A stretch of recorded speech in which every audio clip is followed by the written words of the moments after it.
பிஸ்மில்லாஹிர்ரஹ்மானிர்ரஹீம். குர்ஆன் ஹதீஸ் மட்டும்தான் மார்க்கம். நபி வழியை பின்பற்றினா தான் வெற்றி கிடைக்கும். நம்மளுடைய தொழுகை முறையை நபி வழியில் அமைச்சிக்கணும்.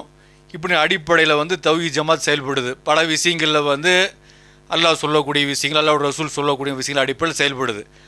அப்போ தொழுகை விஷயத்தில் எடுக்கும்போது நிறையவே சட்ட திட்டங்களில் பிரச்சனையும் இருக்குது, சரியான விஷயமும் இருக்குது. உதாரணத்துக்கு தௌஹீத் ஜமாத்தில் ஒரு நிலைப்பாடு என்ன இருக்குன்னு கேட்டால், தொழுகை நடந்துகிட்ருக்குது. தொழுகை நடந்துகிட்டு இருக்கும்போது ஒருத்தர் ஒரு 2 ரக்காத் லுஹர் தொழுகை நடக்குது. லுஹர் தொழுகை நடக்கும்போது 2 ரக்காத் போயிடுது. ஒருத்தருக்கு போகும்போது ஜமாத்தோட தொழுகிறாரு. தொழுது முடிச்சுட்டு மீதி 2 ரக்காத்து தொழுகிறதுக்காக எந்திரிக்கிறாரு. எந்திரிக்கும் போது அப்போ ஒருத்தர் உள்ளே வராரு, தொழுகைக்கு உள்ளே வராரு. இங்கே தொழுகை ஜமாத் முடிஞ்சிருச்சு. முடியும் போது இந்த ஜமாத்தில் கலந்துக்கிட்டு 2 ரக்காத் தவறி போய் 2 ரக்காத் தொழுகணுங்கிற எந்திரிக்கிறாருல, இவரை தொட்டுட்டு இவங்க ஜமாத் தொழுகை நடத்துறது. அப்போ இது நபி வழியில் உள்ளதா? அதாவது நாங்கள் தொழுகிறது நபி வழியில் தான் தொழுகிறோம்னு சொல்கிறோம். சொல்லும்போது நம்மளோட நடவடிக்கை எல்லாம் நபி வழியில் தான் இருக்கணும். இப்போ நபி வழியில் இல்லை, இது ஜமாத்துடைய வழி. நான் எதுக்காக சுட்டி காட்டுறேன்னா, நபி வழியில் பல விஷயங்கள் இல்லை, தொழுகையிலே உங்ககிட்ட இல்லை. அப்போ 2 ரக்காத்து தவற விட்டவர் தொழுகும்போது ஒழு செஞ்சுட்டு ஒருத்தர் வராரு, வந்துட்டு தொடுவார். இவரை தொடுறதுக்கு முதல் ஆதாரம் இருக்குதா? இது கிட்டத்தட்ட 10, 15, 20 வருஷமாக கேட்டுக்கிட்டே இருக்கிறோம். கேட்கும்போது ஜமாத்தில் உள்ள மாவட்ட தலைவர், மாவட்ட செயலாளர் கண்டுக்கிறதே கிடையாது. ஏன்னு கேட்டிங்கன்னா, இஸ்லாத்தை ஃபாலோ பண்ணல, இயக்கத்தை ஃபாலோ பண்ணுறாங்க. அதுக்கப்புறம் சமீபத்தில் பிஜே ஒரு 5 வருஷம் 6 வருஷம் என்ன சொல்கிறாரு அப்படின்னா, தொடுவதற்கு ஆதாரம் இல்லை.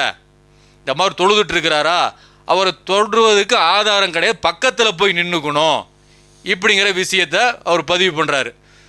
பதிவு பண்ணும்போது இப்போ அது தொடுறது அவங்க நிப்பாட்டுறது பழக்கமாயிருச்சு. போய் தொட்டுவிட்டு தான் அவங்க நிற்கிறது. அப்போ நபி ஸல்லல்லாஹு அலைஹி வஸல்லம் அவங்க என்ன சொல்கிறாங்க, என்னை எவ்வாறு தொலை கண்டீங்களோ அவ்வாறு நீங்கள் தொழுவுங்கன்னு சொல்கிறாங்க. இந்த ஹதீஸை மேற்கோள் காட்டுறோம்.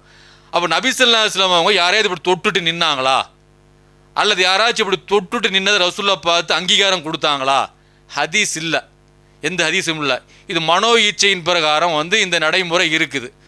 சரி, இப்படி ஒரு ஃபர்லு தொழுதுட்டு இருக்கிறார், ஒரு ஜமாத்துக்குள்ளே இருக்கிறாரு, அவரை பின்பற்றி தொழலாமா? இப்படி அவரே ஒரு ஜமாத்துக்குள்ளே இருக்கிறாரு, பின்பற்றி தொழுதுட்டு இருக்கார் ஒரு இமாமு கீழே, அவரை ஒரு இமாமை ஆக்கலாமா? நாம் கேட்குறோம், பல சகோதரர்கிட்ட கேட்டோம், கேட்கணுங்க பாய், அதோட நிப்பாட்டிக்கிறாங்க. அப்போ நபி வழியில் தான் நம்ம இருக்கிறோம் அப்படின்னா, ஒரு ஜமாத்துக்கு கீழே தொழுத ஒரு நபரை அவரை இமாமா பிடிச்சி ஆக்கிறது, இது எப்படி? இது ஹதீஸே கிடையாது. ஹதீஸ் அப்படி கிடையாது, ஒரு ஹதீஸும் கிடையாது. அப்போ என்னன்னா, தொழுகையுடைய முக்கியத்துவம் கிடையாது இந்த ஜமாத்தில். நினச்ச மாதிரி தொழுகலாம். இப்போ உதாரணம், தொழுகை 1 மணிக்கு லுஹர்னு வச்சுக்குவோம், அல்லது அசர் 4, 4:15 வச்சுக்குவோம். இங்கே ஜமாத் தொழுகை நடக்கும். அங்கே ஒரு குடும்ப ரீதியான பஞ்சாயத்து இருக்கும், பஞ்சாயத்தை பேசிட்டு உட்காந்துருப்பாங்க. அந்த பஞ்சாயத்து அங்கே தீர்க்கிறது முக்கியமாக, அங்கே தொழுகை முக்கியமானு கேட்டால் இவங்க பஞ்சாயத்தை பேசிட்டு 2வது ஜமாத் போடுவாங்க. இப்படி நபியோடைய காலத்தில் இப்படி இருந்துச்சா? ரசூலுல்லாஹ் பிரச்சனை தீர்க்கறதுக்கு போவாங்க, தொழுகைக்காக ஒடியாருவாங்க, தொழுகை ஆரம்பிச்சுட்டு ஒடியாருவாங்க, சப்பை உடைச்சிட்டு வருவாங்க, அவ்வளோ வேகமாக வருவாங்க.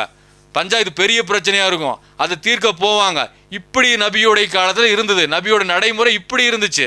ஆனால் உங்கள் நடைமுறை எப்படி இருக்குது? குறை சொல்வதற்காக இல்லை, நீங்கள் இயக்கத்தை சார்ந்து மட்டும்தான் இருக்கிறீங்க, இஸ்லாத்தை சார்ந்து இல்லை அப்படின்னு காட்டுவதற்காக சொல்கிறோம். எல்லா விஷயங்களும் இல்லை, சில விஷயங்கள் இப்படி இருக்குது, சில விஷயங்கள் நேராகவும் இருக்குது. அப்போ அது சுட்டி காட்டுறது நோக்கம். அப்போ என்னென்ன தொழுகையில் நீங்கள் இப்படி தொட்டு தொழுகிறது ஹதீஸில் கிடையாது. ஒரு ஜமாத்து கீழே தொழுதுட்டு அவரை இமாமாக்குறது கிடையாது. அப்போ நம்ம திருப்பி கேட்டோம், ஜமாத்தில் இப்போ 4 பேர் இருக்கிறாங்க. இப்போ 4 பேர்த்துக்குமே 2 ரக்காத் தவறிடுச்சு. 4 பேர் எந்திரிக்கிறாங்க. எந்திரிக்கும் போது அதில் ஒருத்தர் தொட்டு அவரை இமாமா ஆக்கிக்கலாமா? 3 பேர் தொழுகிறாங்கல்ல, 2 ரக்காத்து தொழுகிறாங்கல்ல, அவங்கள இமாமா ஆக்கிக்கலாமான்னு சொல்லி ஒரு வருஷம் முன்னாடி கேட்டோம். அதுக்கும் பதில் இல்லை. இப்போ சமீபத்தில் பிஜே பதில் கொடுத்துருக்கிறாரு. மலேசியாவில் அந்த மாதிரி நடைமுறை இருக்காமா. மலேசியாவில் இந்த மாதிரி எந்திரிச்சு தொழுகிறாங்களா, 2 ரக்காத்து விடுபடுதில்ல, 3 ரக்காத்து விடுபடுதில்ல, அவங்க எந்திரிச்சு தொழுகும்போது இன்னொருத்தர் தொட்டுக்கிறது. நான் கேட்ட கேள்வி அங்கே நடைமுறைக்கு வருது. அதுக்கு பிஜே சொல்லும்போது அந்த நடைமுறை கூடாது, தவறானது, இதுக்கு ஹதீஸில் ஆதாரம் இல்லை அப்படிங்கிறாரு. அப்போ ஹதீஸில் ஆதாரம் இல்லாத ஒரு விஷயத்தை நான் நம்ம செஞ்சிட்ருக்குறோம். அப்போ இதுக்கு ஏன் உள்ளே போக மாட்டேங்குது? இது நாம் வந்து சொல்கிறோம் ஒரு விஷயத்தை, அப்போ உங்களுக்கு சொல்லக்கூடிய ஆட்களை தான் பார்க்குறீங்க. நான் கேட்ட கேள்வி எம்ஐ சுலைமான் கேட்டிருந்தாருன்னா ஆஹா கரெக்டு தான் எம்ஐ சுலைமான் கேட்கறது, அல்லது சம்சுலுகா கேட்டிருந்தாருன்னா, அல்லது அப்துல் ரஹீம் கேட்டிருந்தாருன்னா, அப்துல் கரீம் கேட்டிருந்தாருன்னா, எம்எஸ் சுலைமான் கேட்டிருந்தாருன்னா ஏற்றிருப்பீங்க. அப்போ என்னன்னு கேட்டால் ஆளை பார்க்கக்கூடிய விஷயங்கள் எப்போ வருதோ அப்போ இயக்கம் தான் நமக்கு மேலே நிற்குது, இயக்க வெறி தான் இருக்குது. அப்போ இஸ்லாத்துடைய நேசமோ பாசமோ, அல்லாஹ்வுடைய நேசமோ பாசமோ, அல்லாஹ்வுடைய தூதருடைய நேசமோ பாசமோ கொஞ்சம் கொஞ்சம் நம்மளை விட்டு போயிட்டு இருக்குது. இதை உணர்த்துவதுதான் நோக்கம், உங்களை குறை சொல்வது நோக்கம் இல்லை. தொழுகை நபி வழியில் இருக்குதுன்னா எல்லா விஷயம் நபி வழியில் இருக்கணும். ரெண்டாவது ஜமாத் போடுறது ஒரு சர்வசாரம் வச்சுக்கிறது, இதெல்லாம் அப்படி இல்லை. ரெண்டாவது ஜமாத் எப்போ போடலாம்?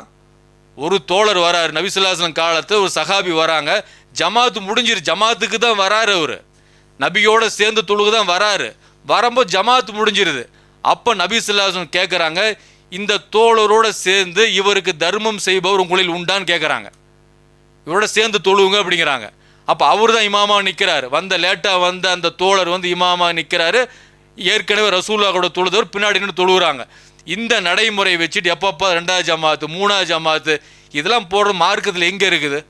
தொழுகை சரியில்லைன்னா நம்மள்ட்ட எதுவுமே சரியாக இருக்காது. நம்மள்ட்ட ஏன் மாற்றங்கள் வரல? குர்ஆன் ஹதீஸ் தான் மார்க்கம் சொல்லி பேசுகிறோம், ஏன் மாற்றங்கள் வரல? அடிப்படை விஷயங்களே நம்மள்ட்ட தவறாக இருக்குது. அந்த தவறாக இருக்கிறதுனால தான் நம்மளோட மாற்றங்கள் வரல.